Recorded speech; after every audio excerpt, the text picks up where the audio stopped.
Okay, so we're still on the first part of the discussion on business combination class, meaning our focus would still be on the date of acquisition. Once we're done with this, we'll proceed to the preparation of the financial statements subsequent to the date of acquisition. Now, the difference between the second chapter and the first chapter on business combination class is that the first chapter focused on asset acquisition.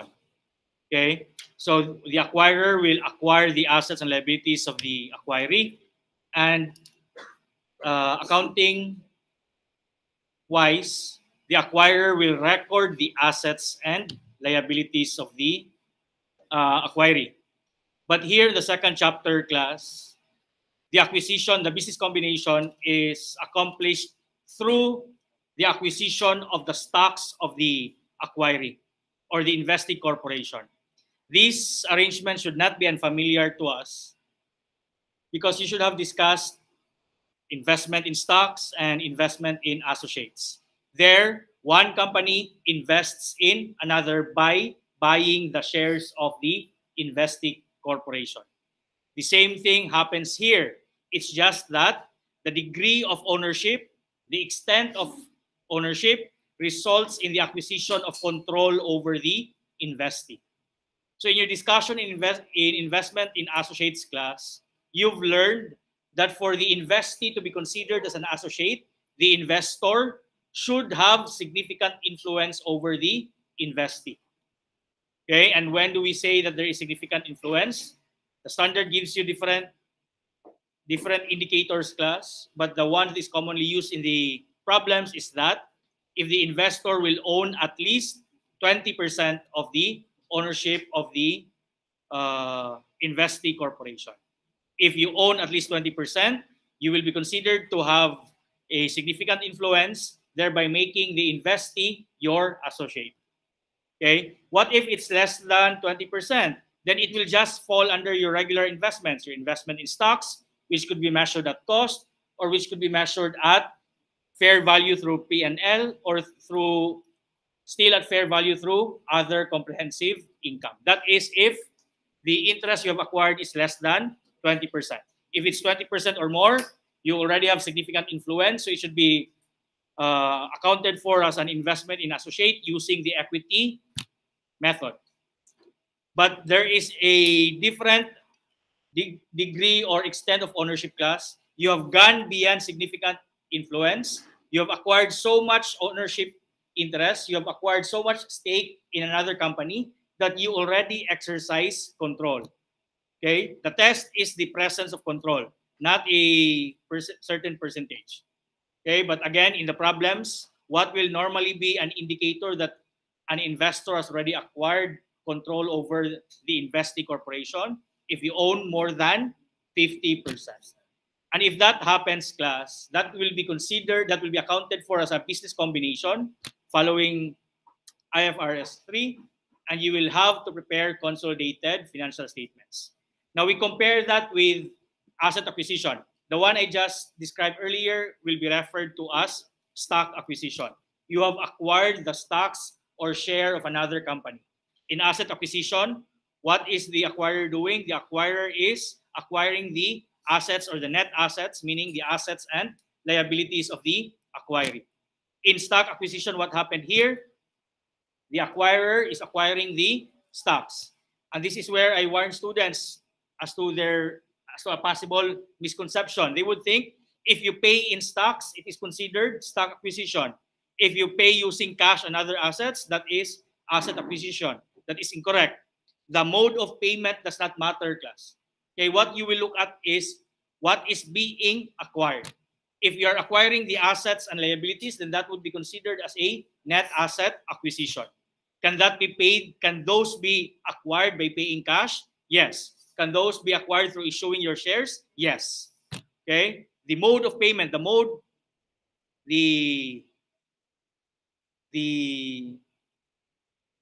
of payment does not matter as to the classification of the business combination. What matters is as to what is being acquired. Okay. So if you are acquiring the shares of another corporation, then that would be considered as a stock acquisition. Can you acquire the shares of another corporation by paying cash? Yes. Can you do that by giving up other assets other than cash? Yes. Can you do that by also giving your own shares? Yes.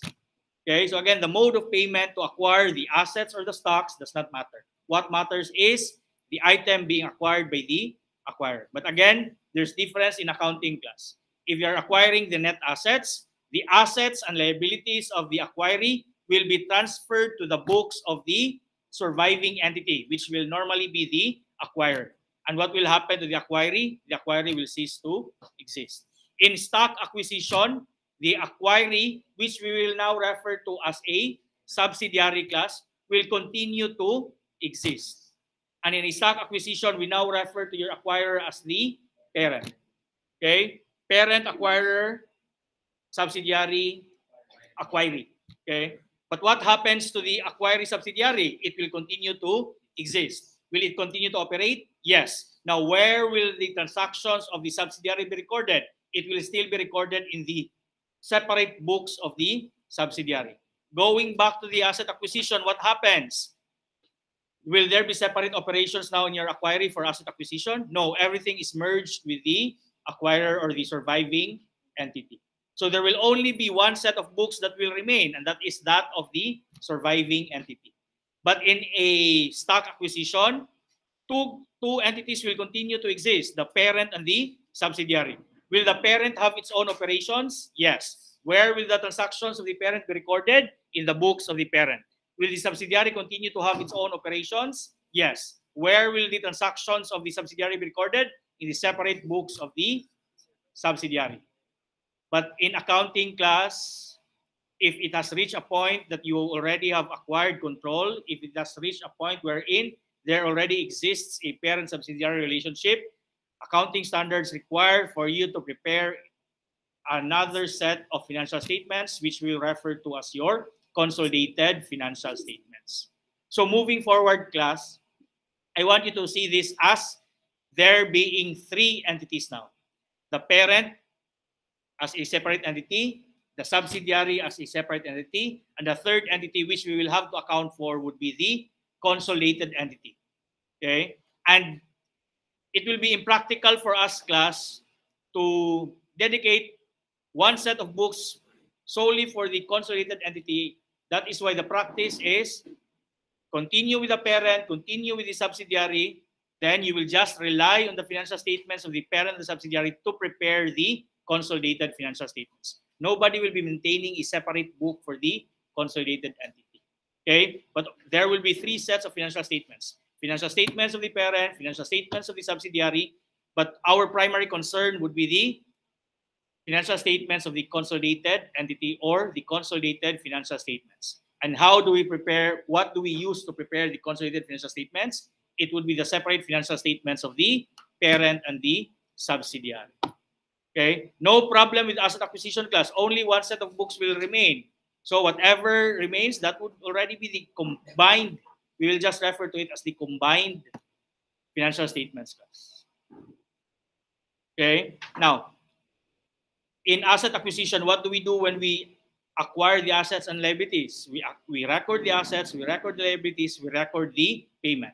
If there's a goodwill, record the goodwill.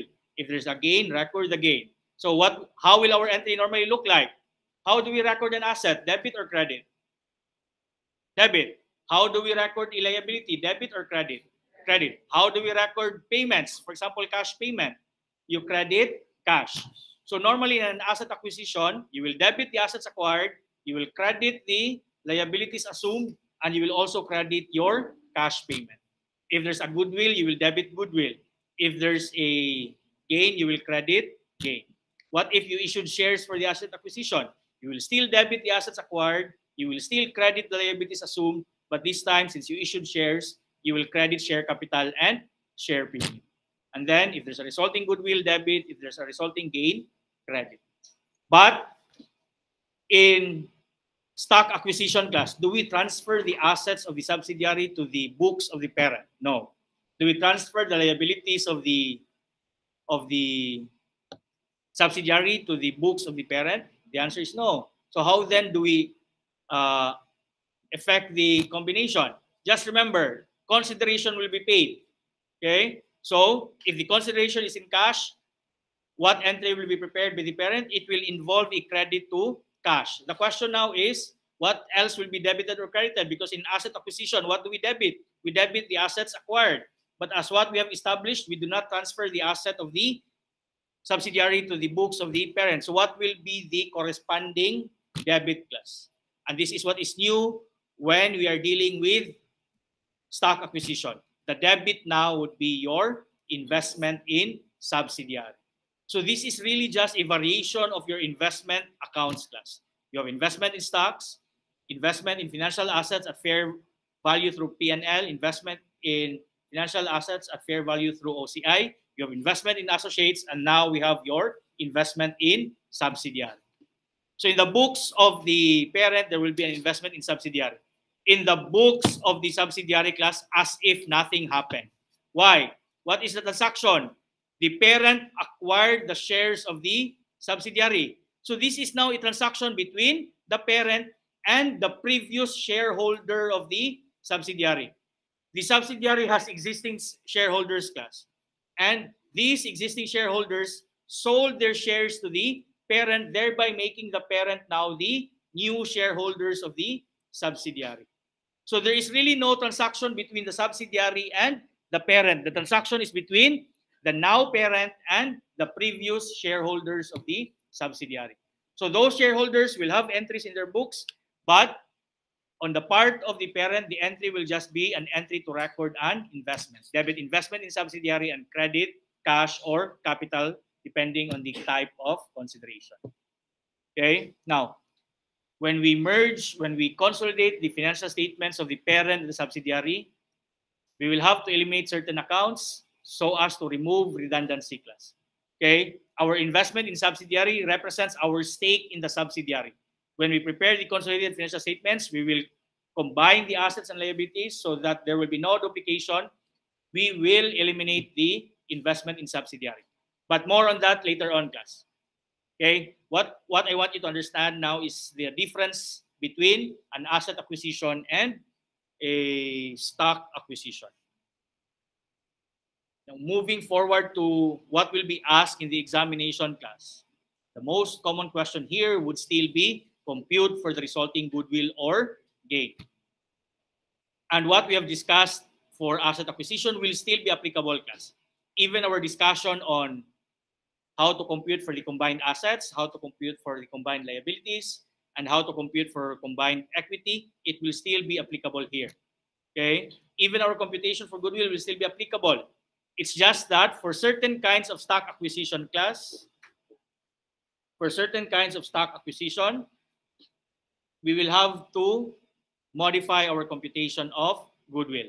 But before that, there is a scenario class wherein the computation of goodwill in asset acquisition will be exactly the same as our computation in stock acquisition.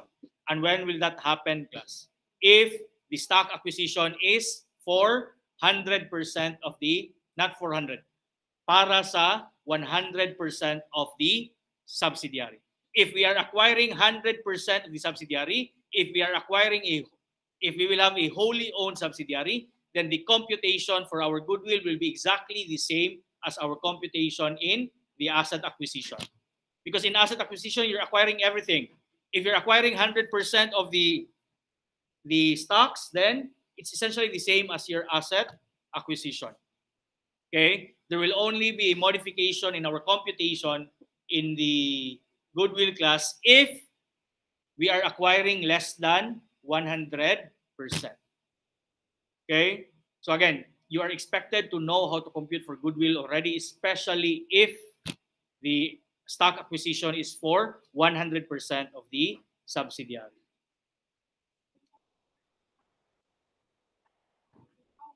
Still not. Okay? What is being transferred to you is just the shares. On the part of the subsidiary class, what will be updated here? Only the stock and transfer book. No, not the assets and liabilities and the equity of the subsidiary will not be affected.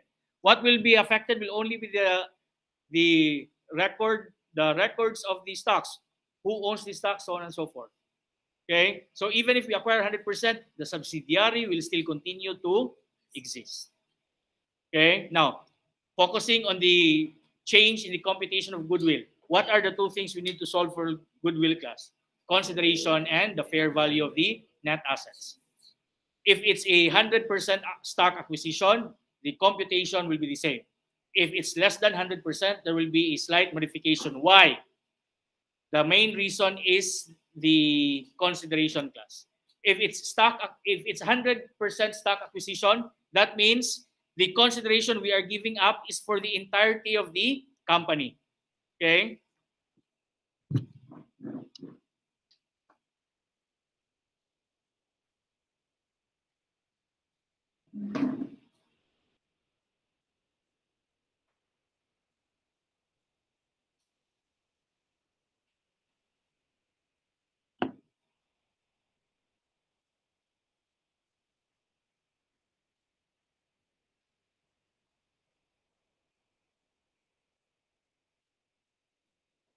If it's asset acquisition or a stock acquisition at 100%, then the consideration given would still be for the entirety of the company. Whereas your fair value of the net assets class would always be composed of all the assets and all the liabilities. So it's just appropriate to compare these two in computing for your goodwill or gain. But the problem now is, what if the stock acquisition is for, let's say, for example, 70%? Then the consideration that will be given will only be for that 70%. So let's say, for example, consideration is 1 million to acquire 70%. Okay? Would it be correct to compare the consideration for the 70% of the shares with the fair value of the net assets when the fair value of the net assets is for all the assets and liabilities? The answer is no. So to get your goodwill or gain, you have to look for the consideration that is equivalent to the entirety of the company, so that when we compare it with the fair value of the net assets, they would be on the same footing class. This would be clarified more on as we discuss the problem. But I hope you watched the discussion also on the computation of goodwill class. Okay. Let's proceed with problem 14-1. Then my point here, class, is your goodwill computation will still be consideration minus fair value of the net assets. It's just that if the consideration is for less than 100%, it would not be correct to compare it with the fair value of the net assets, since the fair value of the net assets is for the entirety of the assets and liabilities. So what do? We gross up the consideration to convert it into a valuation that is representative of the value of the company as a whole, so that we would be able to compare the value of the company as a whole with all the assets and liabilities of the subsidiary.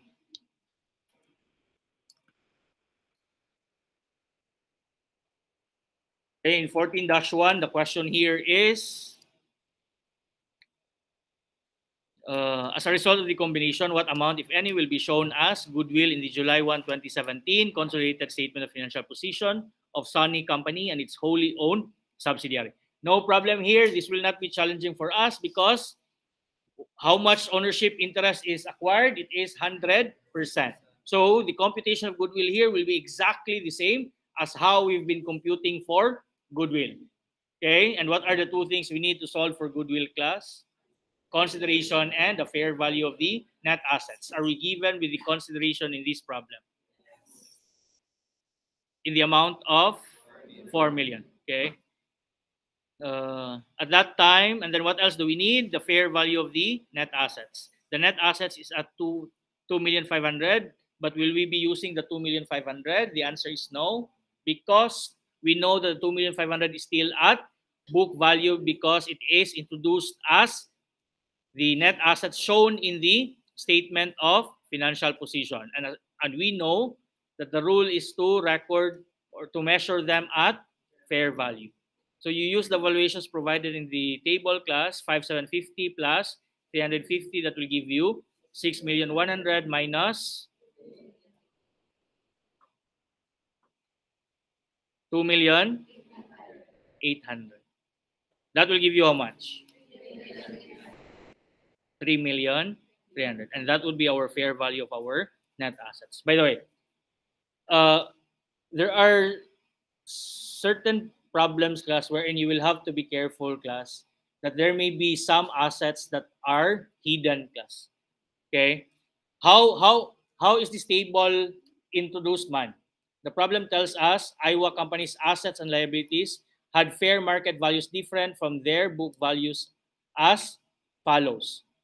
There are some problems, class, wherein what they will show in the table will just be the assets and liabilities, wherein the book value and the fair value are not the same.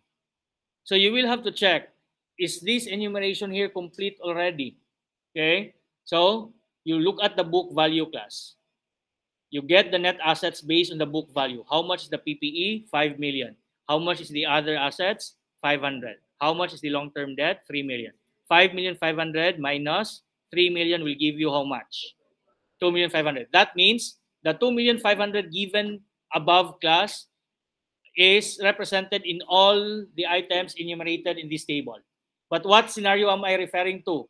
What if the problem told you, at that time, second sentence, at that time, Iowa company statement of financial position showed net assets of 2 million, showed net assets of 3 million plus. What if it said 3 million? And then the assets and liabilities here given in the table will have a net amount only of 2.5 million. So how are we going to interpret that one? There are assets worth 500,000 not included there. But why do you think that is not included in the table? Because their book value already approximates their fair value, class. Okay, so in that case, you will have to be careful and make sure to include the hidden 500,000. Okay, what if it said that the net assets in the financial statements is 3,400,000? How much is the assets, the net assets not included there? You deduct the 2.5 from the 3.4. But why will that 900 not be included there? What conclusion can we arrive at? That 900 assets, their book value already approximates their fair value. Because what is being enumerated there is the assets and liabilities wherein their book values differ from their fair values. Okay, so be careful with those kind of problems, guys. The enumeration, the table that will be given may not be exhaustive of all the assets and liabilities owned by the subsidiary. But that's very rare, class. But it's better for you to be aware for those kind of scenarios. Do we have everything we need? Fair consideration is 4 million. And then the fair value of the net assets is 3,300,000.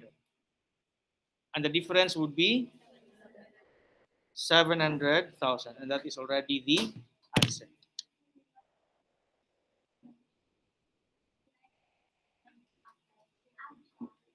Yeah. So 2.5, yeah. In my example, class, the net assets at book value based on the statement of financial position is 3 million. But the net asset shown here is only 2.5. So there's hidden 500. Sorry, it's not going to be added to the 2.5. It will be added to how much was the fair value of the net assets? 3.3. It will be added to the 3.3. Okay, so your total net assets at fair value would be the 3.3 plus the hidden 500. Okay, but here we have confirmed that there's no hidden because the enumeration here is equal to the amount stated in the second sentence. So even if there are hidden assets, it might have just been compensated or offset against hidden liabilities as well. So it does not matter. Okay. Again, that's very rare, but it's better for you to be prepared for these kind of scenarios. Let's proceed to problem 14-2. Question here is the goodwill in the consolidated statement of financial position at acquisition is, does anyone have a marker? No, or can you see this? Yes.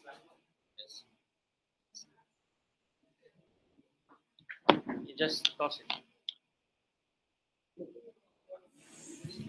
Okay, so normally what do we need? We just need the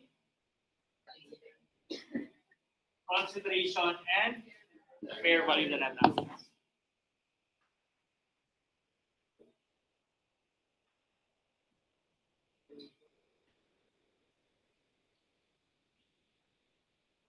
Okay, so let me just confirm if what we're being asked is for the goodwill. Okay, next, are we given with the consideration class? Yes, the consideration is 450,000. This is in payment for what? This is in payment for the shares that will give us 90% ownership in the company. Next, normally what do we compare with the consideration class? The fair value of the net assets. And can that be solved? Yes. How much is the fair value of the net assets then? Current assets, 100,000, and then plant assets, 260. You will have 360 minus liabilities of 40. Is that 320? Okay. So the 320 here, plus this is for the entirety of the subsidiary already. Okay. Now, this is for the company as a whole. All the assets, even if we own 90%, we do not have claims to the entirety of this 320 because, as you should know, class, your ownership interest represents your proportionate share in the net assets of the investee, or in this case, subsidiary. Now, the 320 is not just for our 90%. This is all the assets and liabilities of the subsidiary. While this 40 is the amount we are paying to acquire 90%. So will it be appropriate to compare this 450 with the 320? The answer is no. Okay, the 320 is for everything, but well, the 450 is for the 90%. So what we should do is to convert the 450, because basically, if we are willing to pay 450,000 for 90% cash, we are saying that the value of a 90% interest ownership interest is 450. So the question we will ask then is, if 90% is worth 450, how much then is the company as a whole? How much then is the value of the company as a whole? So normally, all you have to do is to determine the value of the remaining 10%. By the way, how do we call the remaining 10% plus? If the 90%, if our majority stake will be referred as to the, what is CI class? Controlling interest. If our majority stake will be referred to as the controlling interest, how do we refer to the residual interest class, the remaining portion? It will be referred to you to us your NCI, which stands for non-controlling interest. So we know that the value of the 90% is 450. How do we determine the value of the company as a whole? Just add the value of the NCI. But in most problems, will the value of the NCI or the non-controlling interest be given? The answer is no. So what normally happens? We will be forced to compute for the presumed fair value of the NCI, which leads me to my next question. How are you supposed to measure your non-controlling interest? How is non-controlling interest measured? It will still be measured at fair value class. As I've mentioned before, in business combination, everything is at fair value. Assets acquired at fair value. Liabilities assumed at fair value. Consideration given at fair value. The NCI would also be at fair value class. Everything is at fair value. So, fair value of the controlling interest plus fair value of the non-controlling interest will give you basically the fair value of the company as a whole. But what will normally happen? What is available to you? Just the fair value of the controlling interest represented by the consideration given. Okay, and with that, supposedly we just have to add the fair value of the NCI, but again, normally that's not given. So we will have to solve for the presumed fair value of your NCI. And how do we do that? Simply by grossing it up, class. If the value of 90% is 450, what do you do to get the 100%? You divide 450 by 90%. This will give you 500,000.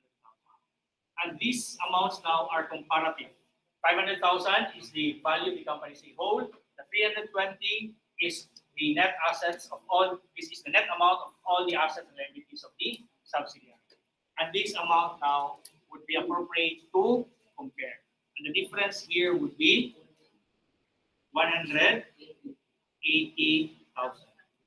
But as what I have reminded you through the recording class, I always want you to complete the table, class, because there may be instances wherein we will have to make an adjustment to the value assigned to your NCI. Here, how much value are we assigning to our NCI? If we say the value of the company as a whole is 500, and then the controlling interest is 450, that means we're saying that the value we are assigning to our NCI is 50,000. Again, the term I always use is that the 50,000 is only the presumed fair value of your NCI. So if the problem gives you the fair value of the NCI, then you will have to use that class. Okay? But as we will discuss earlier, the fair value that should be given should not be lower than the proportionate share of the non-controlling interest in the fair value of the net assets of the subsidiary. Okay? You have to always complete the table to make sure that everything is in order. So we do that. If the total fair value of the net assets is 320, how much is the proportionate share of the controlling interest in the net assets of the subsidiary? How do you get that amount? Simply multiply the total fair value with our ownership interest. How much is our ownership interest? 90%. Multiply that with 320, we would get how much? 200. 200. Okay, next question. How much is the proportionate share of the non-controlling interest in the net assets of the subsidiary? What do you do? 320 times 10%, or just deduct the 288 from the 320, and this will give you 32,000. And again, our rule, class, in using this table is that this amount should not be lower than the proportionate share of the NCI. Okay, what's the explanation? Because just imagine, if all the assets and liabilities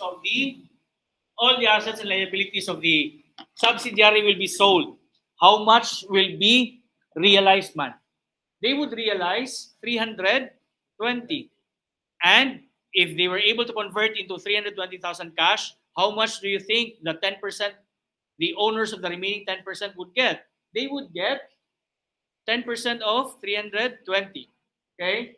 So do you think it would be reasonable to say that the fair value of the remaining 10% will be less than 32,000? No, because worst comes to worst, if everything would be liquidated, they would get 32,000.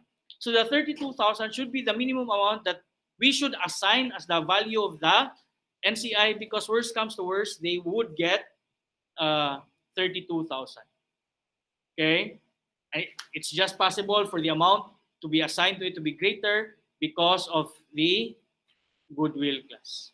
Again, one explanation I would give to goodwill is that because you are willing to pay more than the individual values of the assets you're acquiring for, you believe, because we do not think the acquirer is crazy, it only means that the acquirer sees something in the acquiree, and that something is your goodwill. Okay, so that's why their fair values can be greater than their proportionate share in the fair value of the net assets. So if we complete the table, this would be 1, 3, this would be. Okay, and since everything is in order, class, our answer for 14-2 would be 180,000. Okay, but based on this table, there can be other possible questions. Plus, another question would be, how much would be the value of the NCI? Our answer would be 50,000. What do you think would be the question? I hope someone can answer. What do you think is the question wherein our answer would be 162,000? Fair value? No, not fair value. Goodwill.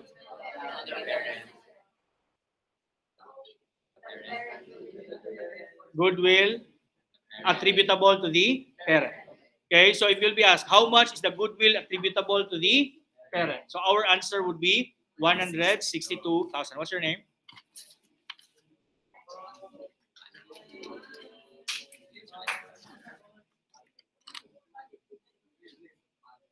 Okay, so if you're asked, how much is the goodwill attributable to the, how much is the total resulting goodwill? Our answer would be 180. How much is the goodwill attributable to the controlling interest or the parent? Our answer would be 162. Of course, the question now wherein the answer would be 18 would be how much is the goodwill attributable to the non-controlling interest. So the answer there would be 18,000. Okay, now based on the discussion on the goodwill computation class, the last row will be negative if there is a gain on acquisition. And hopefully you've learned that the gain on acquisition should only be attributable to the parent or the controlling interest. There should be no negative amount under the NCI, under the non-controlling interest. Why? Because again, the fair value that should be assigned to the non-controlling interest should not be lesser than the proportionate share of the non-controlling interest in the net assets of the subsidiary. It's a mouthful, class, but it's really just very simple. Okay. Why will there be no gain attributable to the NCI class, the non-controlling interest? Because they are not part of the transaction. Okay, who is included in the transaction? The investor who becomes the parent and the previous shareholders class. So the gain there is on the part of the parent because the parent is paying less for the assets it is acquiring in the subsidiary. Okay, but definitely the NCI should not have any gain because they are not part of the transaction. There can be a goodwill because the benefit of goodwill would be for everyone. Okay, but in problem 14-2, there can be further. No, that's it. We'll proceed to 14-3. Okay. What's the question here? Plant assets. Very simple. How do we solve for the amount to be reported in the consolidated financial statements? The same. Parent plus subsidiary, acquirer plus acquiree. But what did we have to remember before in our discussion is asset acquisition? You include the assets of the acquirer here, the parent, at book value, while you include the assets of the acquiree here, the subsidiary, at fair value. And we still do that in stock acquisition class. And what asset is being asked here? Plant assets. Okay, so the acquirer is PAL. So the amount that will be used would be 220. And then you add the fair value of the plant assets of the subsidiary, you will have 180. So the answer here will simply be 400,000. And that's it. Will this kind of question come out in our exam? Yes, but as part of several questions. Okay? Will these kind of questions come out in the departmental exams? Yes. Okay? And what knowledge is required? Just the knowledge that the assets to be included for the acquirer is at book value, while the assets to be included for the acquiree, whether in a stock acquisition or asset acquisition, is at fair value. But there can be a lot of things to be asked in this problem. So is this a good candidate for a problem to come out in our examination? The answer is yes.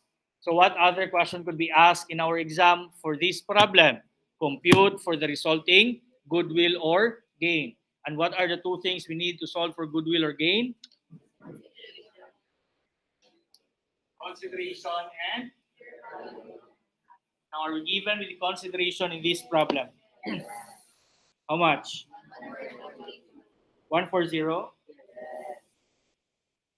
Next, solve for the net assets class. Normally, by now you should know that it is not normally directly given. You will have to solve for it. Okay. Current assets, how much? 10. Plant assets, 180. And then deduct liabilities, 190 minus 50, you would get 140. So If you did not, you only stopped at the previous chapter class, your computation would have been 140 minus 140, you would have answered 0. But now you know that it's not appropriate to compare the 140,000 consideration with the 140,000 fair value of the net asset. So what do we do?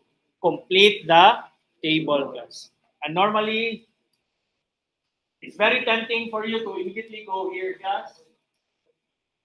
Okay, but what do I want you to do? Complete the second row first. Okay? Okay, you can get this as long as you have the total fair value of the net assets. Okay, so you apportion the net assets between the share of the controlling interest and the non-controlling interest. And how do you do that? Multiply the total with their corresponding ownership interest. How much is the ownership interest of the controlling interest? 80 times 140. 1.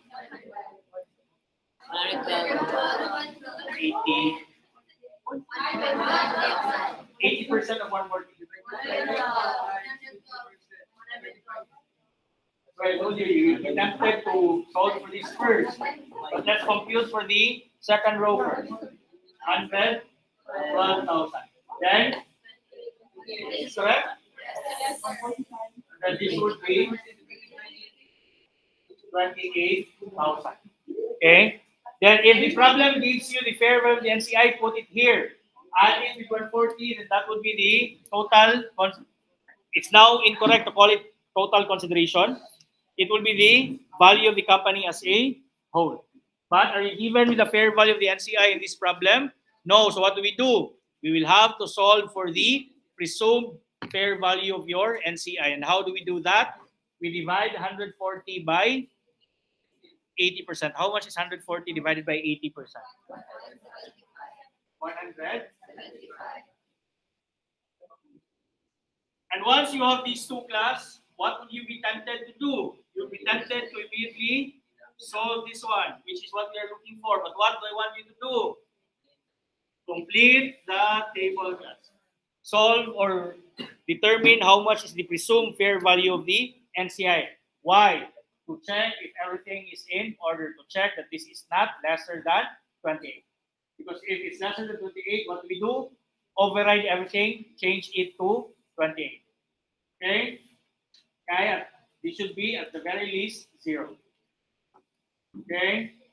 But if you will not complete this side first, if you will immediately solve for your goodwill,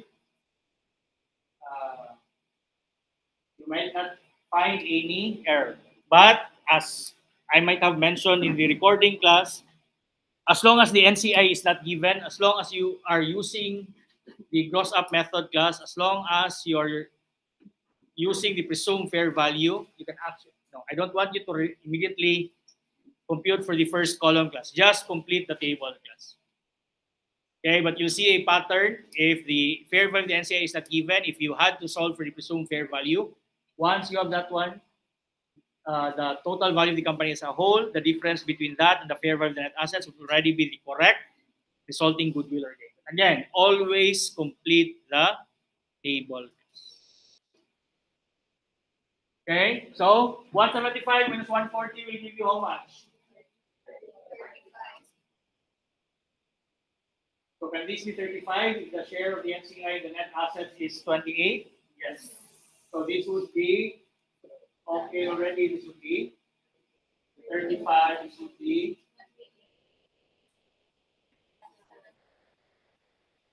So if you're asked how much is the resulting goodwill, our answer would be 35,000. Next, how much is the value of the NCI? Your answer would be how much? 35,000 also. Next, then you would think, oh, the value of the NCI will always be equal to the value of the goodwill. That's not correct. Why are they the same here? Number one, we're using the gross up method, and number two, the consideration and the fair value net assets are the same. Okay, so it's just a coincidence. Next, goodwill attributable to the parent, 28,000. Goodwill attributable to the non-controlling interest, 7,000. Okay. Next question for this problem. Compute for the consolidated total assets class. Still the same problem, 14-3. Compute for the consolidated total assets.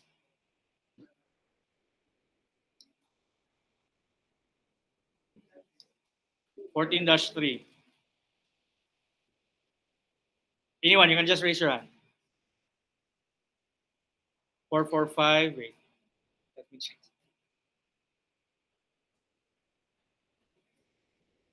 For a while, ha. Let me just check if it's correct.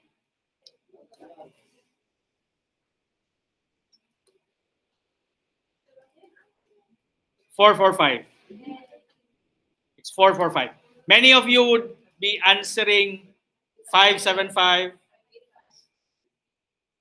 Oh, 585. Yeah. Because you would forget to deduct the consideration class. Okay? As what I've reminded you in asset acquisition, in computing for your total assets, do not forget to deduct the consideration. Okay? If you answered 550, you forgot to include the goodwill. Okay? So again, never forget to deduct the cash payments. Never forget to include your goodwill. Okay, so how did we get 445? Current assets of the acquirer 140 plus current assets of the acquiree 150, but minus the cash payment. So that will just leave you 10. So what does that mean? The acquirer has exhausted all its current assets class just to acquire the subsidiary. Now the question you might ask, why are we sure that the 140 is before the payment? Why are we sure that the 140 is not after the 140,000 payment?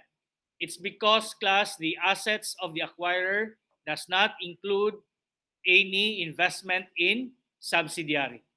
How do you know payment has already been recorded? If there is already the account title investment in subsidiary. Since there is no investment in subsidiary yet, then that means these are the balances before the acquisition. Okay? So you have 140 plus 10 minus 140 plus 220 plus 180. But again, many would forget to include the goodwill class. How much would be the goodwill? 35,000. So, it's mamiskal. So the total, the consolidated assets would be 445,000. Plus, what if you're asked, how much is the total equity? You just deduct the liabilities, class. How much is the combined liabilities? 150. So, 445 minus 150 will give you 295.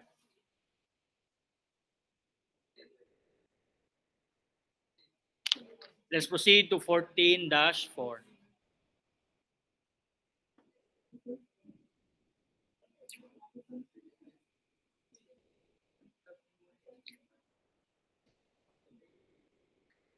What's the question in 14-4?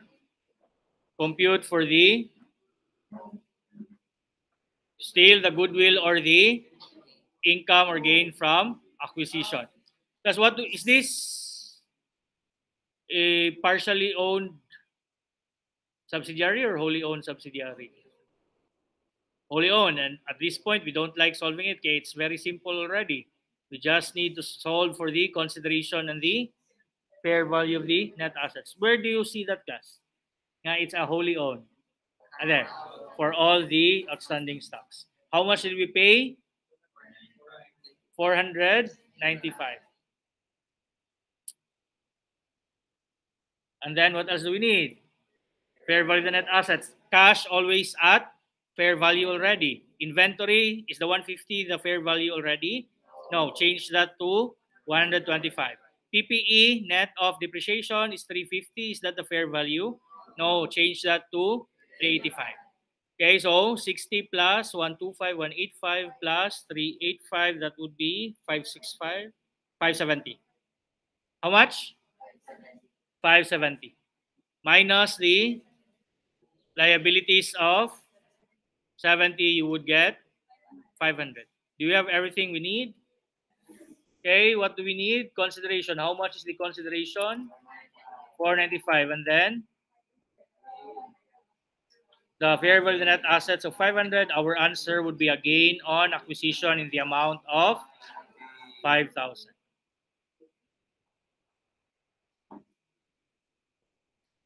Proceed to problem 14-5, then we'll have the recitations.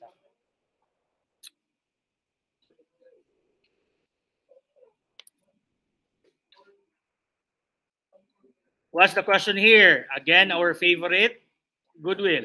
And what do we need? Consideration and the fair value of the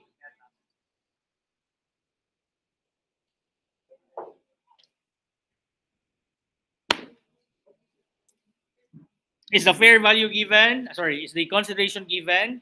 Yes, in the amount of 350. Next, what else do we need? Fair value of net assets. Are we given with that information, class? Yes. This would be 120 plus 240 minus 3. Class, you're expected to know that the fair value of goodwill, pre-existing goodwill, will always be 0. Because why do you see goodwill there? It's unforgivable for you to say, kasi the answer for this problem is 10,000K. It's already given in the problem. Why do you see a goodwill there? That's a pre-existing goodwill on the books of the subsidiary. Why does that exist? That will only mean that at some time in the past, the subsidiary was an acquirer, wherein in the business combination, there was a resulting goodwill. But the fair value of goodwill, because again, it cannot be transferred, class. The fair value of your goodwill will always be 0. That's why there's no value assigned there. Okay, so 120 plus 240 minus 30 will give you 330. So are we going to deduct 330 from 350? Because the 350 is just for the 80%, correct? But the 330 is for all the assets and everything. So what do we do? Complete the table, class. And what do I want you to complete first? The first, the second, or the third row, class? Second, guys, there's nothing tricky there. Okay, what do? You apportion the 330 between the parent and the non-controlling interest. So what do? Multiply 330 by the controlling interest of 80%, which will give you how much? 264. And this one would be how much? The non-controlling interest. 66. 66? Because I hope you know where we got those numbers. Okay. Now, by the way, problem 14-5, class, is another problem wherein you will have to check if there are hidden assets or liabilities. Why?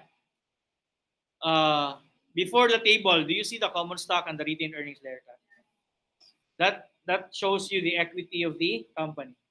And what's the other term for your equity? Net assets. So that means the net assets class at book value, I'm worried that there might be hidden assets here. If the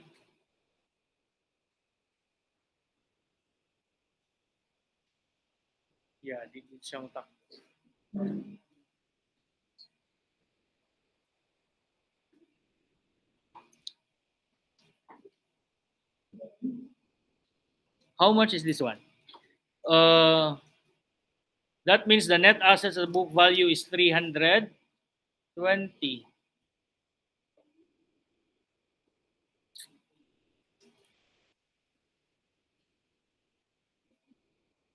And how much is our fair value net assets? 330.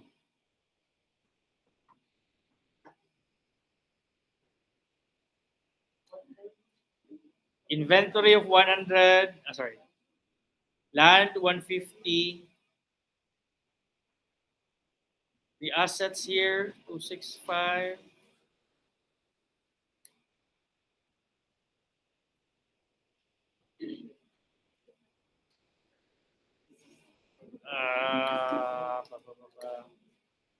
Let's help you with the book value first. 100 plus 150 plus 10 will give you 260 minus 35. 225. But based on the equity given there, the net assets should be 320. How much is the difference between the 320 and 320 and how much was it? 225. 95.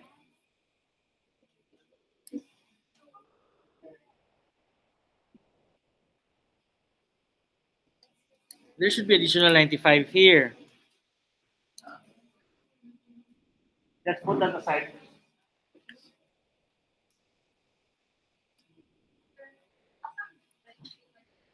The common stock and the retained earnings, 220 plus 100. Because remember your accounting equation, assets is equal to liabilities plus equity. So if equity is 320, that means assets minus liabilities would be 320. Okay? And that means your net assets should be 320. But if we continue this one, what will happen? Are we given with the presumed fair value? No. What do you do? 350 divided by 80. How much will that give you? 400? 437. Then compute for the NCI. 437,500 times 20%, 87. And it's greater than 66. So that's fine. So 437,500 minus 330 will give you how much? 100.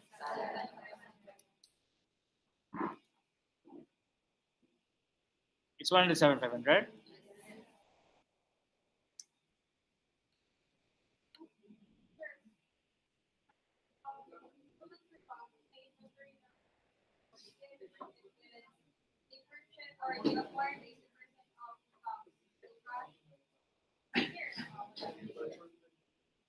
What?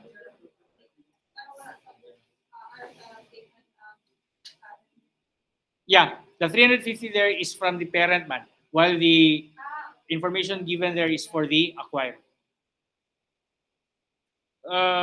Thus we'll have our own answer class. So the suggested answer here would be 107,500. If this comes out in our exam,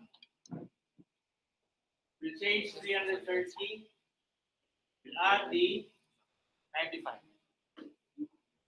120 plus 240 will give you 360 minus 30, 330 plus the excluded net assets of 95. How much is 330 plus 95? 425.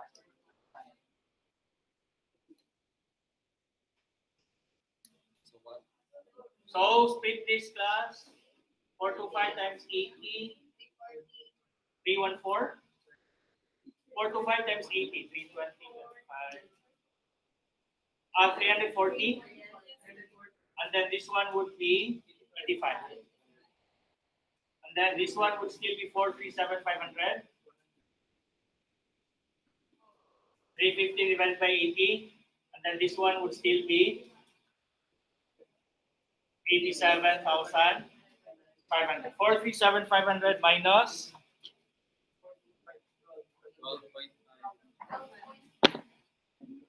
12,500. This one would be 10,000. This would be 2.5. Okay. So definitely this will come out in the exam. Okay, so if you're asked how much is the resulting goodwill, our answer would be 12,500. Next, how much is the goodwill attributable to the parent or the controlling interest? Our answer would be 10,000. Goodwill attributable to the NCI would be 2,500.